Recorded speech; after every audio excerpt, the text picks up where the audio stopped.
السلام علیکم۔ کتاب سٹوریز چینل میں نئے آنے والے دوستوں کو خوش آمدید کہتے ہیں۔ ناظرین گرامی، ایک بادشاہ بڑا انصاف پسند تھا۔ ایک دن کچھ لوگ ایک نوجوان کی شکایت لے کر آئے اور بادشاہ کو بتایا کہ وہ نوجوان اپنی گھوڑی کو بڑی بے رحمی سے پیٹتا ہے۔ لہٰذا بادشاہ نے اس بے رحم نوجوان کو دربار میں طلب کر لیا اور پوچھا کہ اے نوجوان، تم اپنی گھوڑی کو اس قدر بے رحمی سے کیوں مارتے ہو؟ جانوروں پر ظلم کرنا میں ہرگز گوارا نہیں کر سکتا۔ نوجوان نے سر جھکا لیا مگر کوئی جواب نہیں دیا۔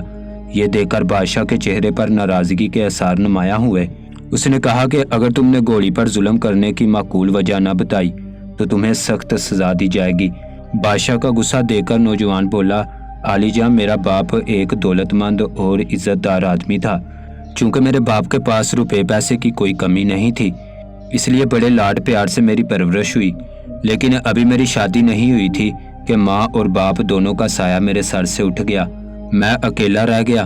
کئی دن تو ان کے غم میں اداس رہا۔ پھر میں نے ہمت باندھ کر اپنے باپ کا کاروبار سنبھالا۔ مجھے تنہائی بہت ستاتی تھی، چنانچہ میں نے کچھ عرصے کے بعد شادی بھی کر لی۔ شادی کے بعد جب دلہن گھر آئی اور ہم رات کو دونوں کھانا کھانے بیٹھتے تو میں اس کے کھانے کے طریقے کو دیکھ کر حیران رہ گیا۔ دسترخوان پر طرح طرح کے مزیدار کھانے موجود تھے۔ اس نے کسی کھانے کو شوق سے نہیں کھایا، بس چاندی کے ایک کانٹے کے ذریعے گوشت کے چند ٹکڑے منہ میں ڈال لیے۔ مجھے اس پر تعجب ہوا۔ میں نے سوچا کہ ابھی وہ شرم و حیا میں ہے، اسی لیے کچھ نہیں کھا رہی ہے۔ لیکن کئی دن تک اس کا یہی معمول رہا تو مجھے فکر ہونے لگی کہ یہ کھانا کیوں نہیں کھاتی۔ اگر کھائے گی نہیں تو زندہ کیسے رہے گی؟ یہ سوچ کر میں اس کی حرکاتوں سے کنات پر نظر رکھنے لگا۔ بادشاہ سلامت ایک رات ایسا ہوا کہ ہم دونوں سو رہے تھے کہ آدھی رات کو میری بیوی بستر سے اٹھی۔ میری بھی آنکھ کھل گئی، لیکن میں یہ دیکھنے کے لیے کہ وہ کیا کرتی ہے چپ چاپ بستر پر اسی طرح سے پڑا رہا کہ جیسے میں گہری نیند میں ہوں۔ میری بیوی نے اٹھ کر عمدہ لباس پہنا اور چپکے سے گھر کا دروازہ کھول کر باہر نکل گئی۔ میں لپک کر بستر سے اٹھا یہ دیکھنے کے لیے کہ یہ کہاں جاتی ہے۔ چھپتا چھپاتا اس کے پیچھے چل پڑا۔ مجھے خیال آیا کہ غالباً اس کی کسی سے دوستی ہے اور یہ وہیں جاتی ہے اور اس کے ساتھ ہی کھانا کھاتی ہے۔ میں اس طرح کے مختلف خیالات میں گم اس کے پیچھے پیچھے چل پڑا، یہاں تک کہ ایک قبرستان آ گیا۔ میری بیوی اس قبرستان کے اندر چلی گئی۔ میں بھی اس کا پیچھا کرتا ہوا قبرستان میں چلا گیا اور ایک بڑے درخت کی آڑ میں چھپ کر دیکھنے لگا۔ میں نے دیکھا کہ ایک ڈرونی صورت کا آدمی وہاں بیٹھا ہوا ہے۔ میری بیوی کو دیکھ کر وہ اٹھا، دونوں ایک دوسرے سے ملے اور پھر پاس بیٹھ کر باتیں کرنے لگے۔ میں چونکہ دور تھا اس لیے ان کی باتیں نہ سن سکا، لیکن لگ رہا تھا جیسے ان دونوں میں بڑی دوستی ہو۔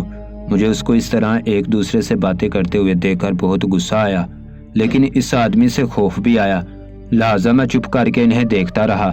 پھر کچھ دیر کے بعد انہوں نے ایک قبر کو کھود کر مردہ نکالا اور دونوں بیٹھ کر اس کا گوشت کھانے لگے۔ یہ خوفناک منظر دیکھ کر میرا خون خشک ہو گیا۔ ان دونوں نے گوشت کھانے کے بعد مردے کی ہڈیاں اسی قبر میں دفن کر دیں۔ اس کے بعد میری بیوی وہاں سے چل پڑی۔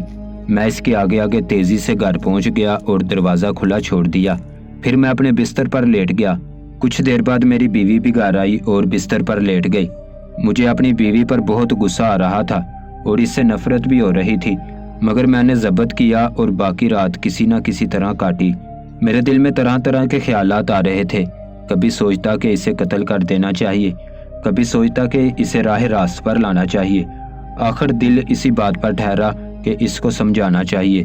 اگلے دن شام کو جب میں کام کاج سے گھر واپس آیا تو میری بیوی نے کھانا لگوایا۔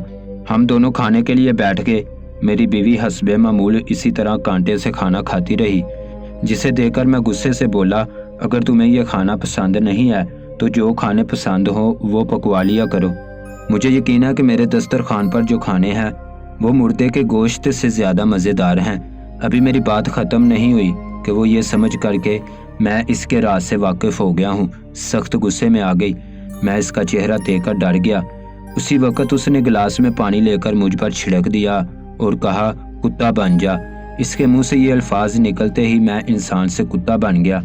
اس کے بعد اس ظالم نے مجھے مار مار کر زخمی کر دیا اور گھر سے نکال دیا۔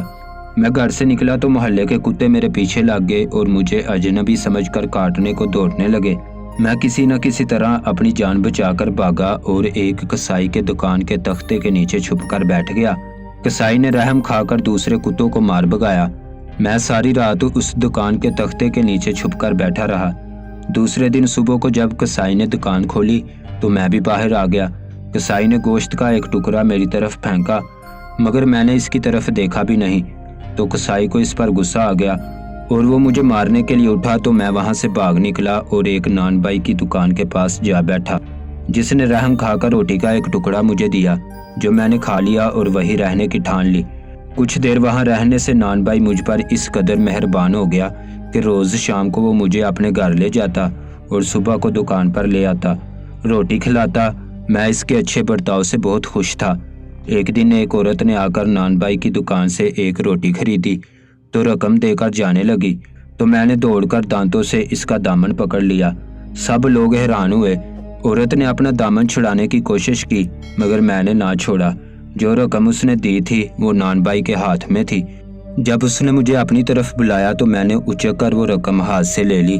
ایک سکہ جو اس میں کھوٹا تھا وہ میں نے الگ کر کے نان بائی کی طرف پھینک دیا، تو اس نے کہا تو مجھے کھوٹا سکہ دینا چاہتی تھی، مگر یہ میرا کتا کھڑے اور کھوٹے سکے کی پہچان رکھتا ہے، لہٰذا تم اپنا کھوٹا سکہ واپس لے لو، اور اگر یقین نہ ہو تو دوسرے سکوں میں سے اس سکے کو ملا کر کتے کے سامنے پھینکو۔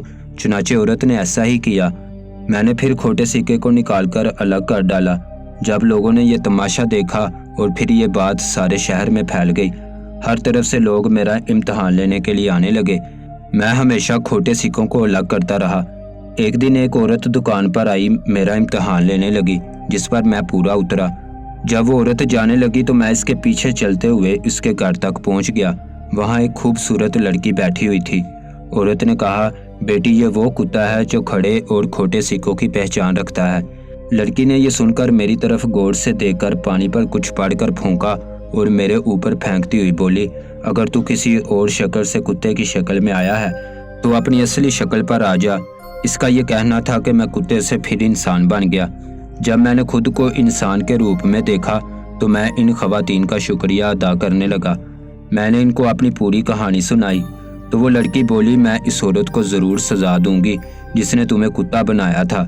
یہ کہہ کر وہ لڑکی ایک کمرے میں گئی اور پانی کا گلاس لے آئی اور مجھے بولی کہ اس میں جو پانی ہے وہ گھر جا کر اپنی بیوی پر چھڑک دینا، پھر جس جانور کا تم نام لوگے تمہاری بیوی وہی بن جائے گی۔